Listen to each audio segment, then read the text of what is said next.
Okay, boys and girls, here we are. The land of unlimited power, as long as you have a generator, that is.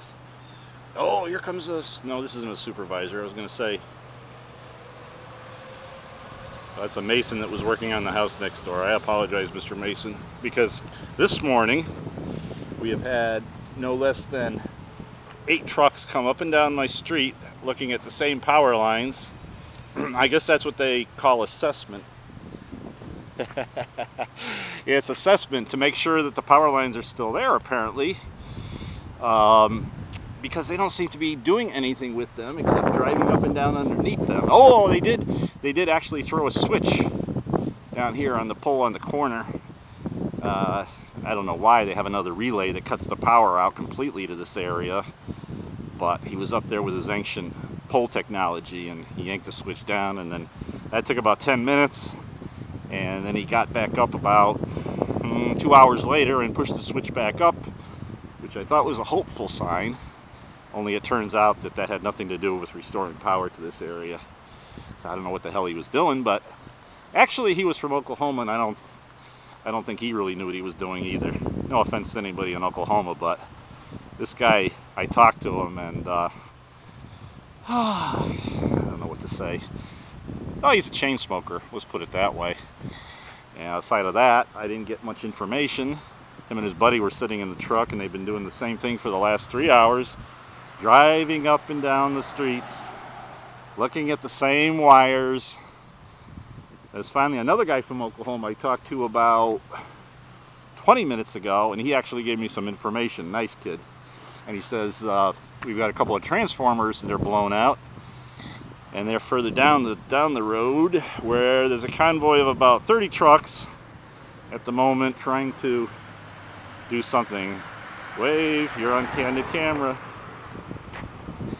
And that's why we have no less than 3 supervisors and all these power trucks. They're making a good show of it.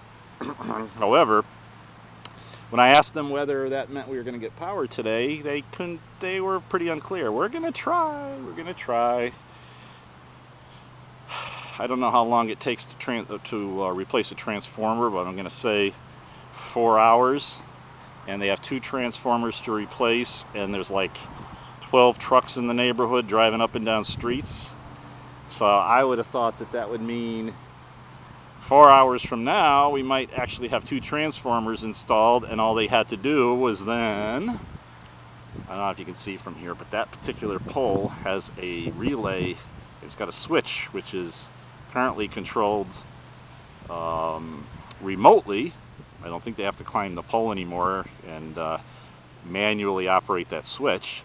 But then all they have to do is throw that switch, and then from between there and all the way down to Main Street, which is about a quarter to a half a mile that direction, this entire area would be energized.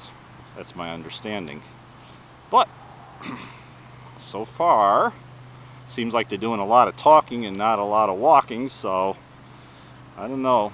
It could be a long day.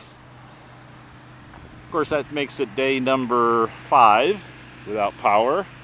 So I guess the hope is, at least now we have some progress in that there's trucks in the neighborhood doing stuff. I wish I could say they're doing something important, but truth be told, I'm not really sure what they're doing.